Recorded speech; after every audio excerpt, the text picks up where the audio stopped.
নমস্কার বন্ধুরা, মিনুর রান্নাঘরে আপনাদের স্বাগত। শুভ দীপাবলি সবাইকে আমার তরফ থেকে প্রীতি এবং শুভেচ্ছা। আজকের আবার একটা নিরামিষ রেসিপি নিয়ে চলে এলাম।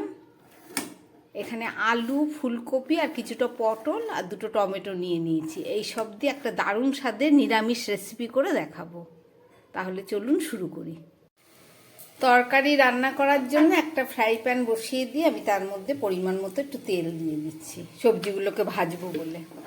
এই তেলে একটু গরম মশলা আমি ফোড়ন দিয়ে দিচ্ছি। আর এই গরম মশলা থেকে আমি একটু পটলগুলো ভেজে দিচ্ছি।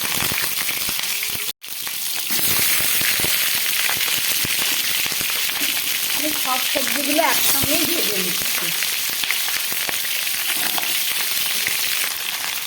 বড় পাত্রে একটা সুবিধা যে একসঙ্গে সবজিগুলো আমি ভেজে নিতে পারছি।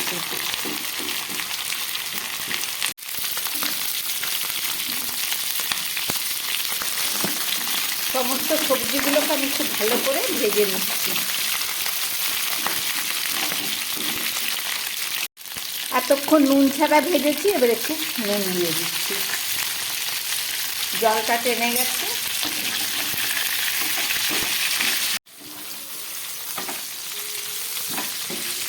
নুন দিয়ে ভালো করে সবজিগুলোকে আমি ভেজে নিলাম। এবার এই সবজিগুলোকে আমি তুলে ফেলছি।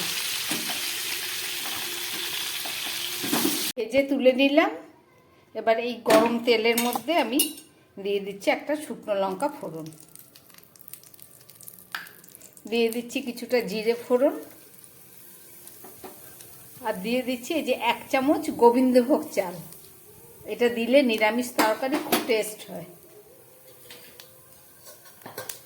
আর দিয়ে দিচ্ছি 4-5টা কাঁচা লঙ্কা বাটা, আর দিয়ে দিচ্ছি 1 টুকরো আদা বাটা। আদাটা একটু ঝরঝরে করে বাটা হয়েছে। এবার দিয়ে সব কিছু আমি একসঙ্গে মশলাটা একটু ভেজে নেব।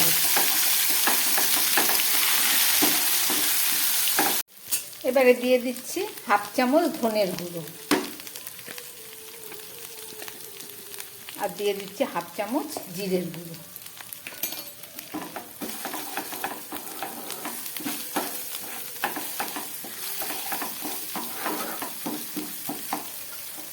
আর দিয়ে দেবো 1 চামচ মতো বাটা হলুদ। গোটা হলুদ শিলে বেটে নিয়েছি।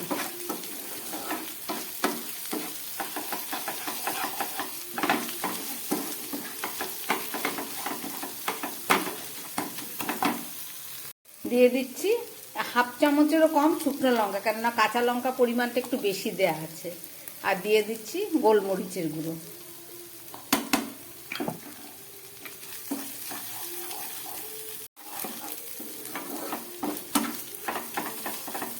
মশলা প্রায় ভাজা হয়ে গেছে।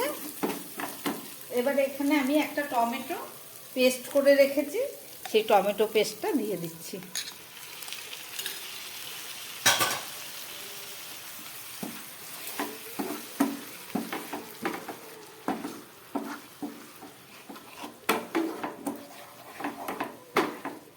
খুব ভালো করে এবার মশলাটাকে আমি কষাবো।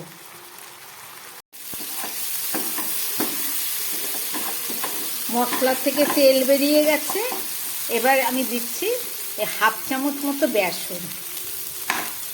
এই বেসনটা দিলে তরকারির যেমন মটর ডালের বেসন তো যেমন স্বাদ হয়, সেরকম আবার ঝোলটাও একটু ঘন হয়। আমি এটা একটু ভালো করে ভেজে নিচ্ছি বেসনটাকে।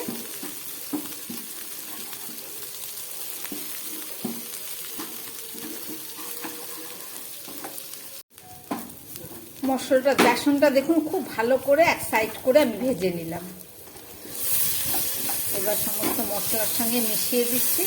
এবার সব শেষে দেব 1 চামচ টক দই। নিরামিষ তরকারি আলু, পটল, ফুলকপি দিয়ে এইভাবে রান্না করলে খেতে দুর্দান্ত স্বাদ হয়। আপনারা যারা হিং পছন্দ করেন এই সময় একটু হিংও দিয়ে দিতে পারেন।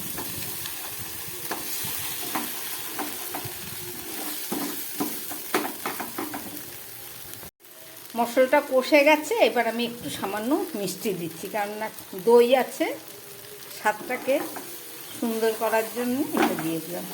সবই আমার দেয়া হয়ে গেছে। এবার আমি ভেজে রাখা সবজিগুলো সব দিয়ে দিলাম, আলু, পটল আর ফুলকপি।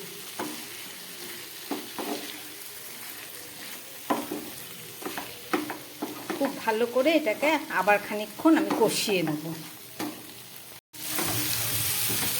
মশলা থেকে দেখুন তেল বেরিয়ে গেছে, আমার মশলা একদম কষে গেছে। এবারে আমি এর মধ্যে দিয়ে দিচ্ছি উষ্ণ গরম জল। কষাতে গিয়ে সবজিটা অনেকটাই সিদ্ধ হয়ে গেছে, এই জন্য জলের পরিমাণটা একটু কমই দেব।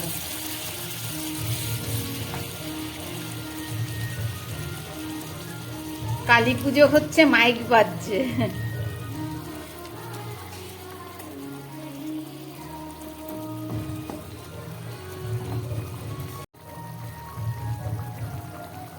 একদম ফুটে উঠেছে। এবার কপি আছে, পটল আছে, আলু আছে, এগুলো সিদ্ধর একটা ব্যাপার আছে, ওই জন্য আমি একটা ঢাকা দিয়ে দিচ্ছি। একটু গ্যাস কম করে প্রায় 5-6 মিনিট রান্না হোক, ফেরত এসে আবার দেখাচ্ছি।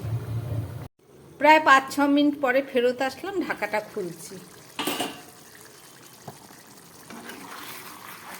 একদম হালকা আছে রান্না বসিয়েছি। আলুগুলো একদম ভালো সিদ্ধ হয়ে গেছে, পটলও সিদ্ধ হয়ে গেছে। এবার দিয়ে দিচ্ছি 1/2 চামচ ঘি।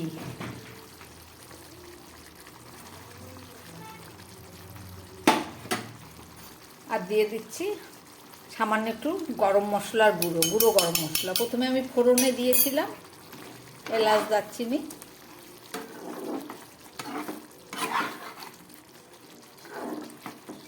গ্যাসটা বন্ধ করে দিলাম। রান্নাটা আমার হয়ে গেছে। রান্না করলাম ফুলকপি, আলু, পটল দিয়ে একটা নিরামিষ রেসিপি করলাম। দেখলেন আপনারা, এভাবে রান্না করে আপনারাও খাবেন, আশা করি খুব ভালো লাগবে।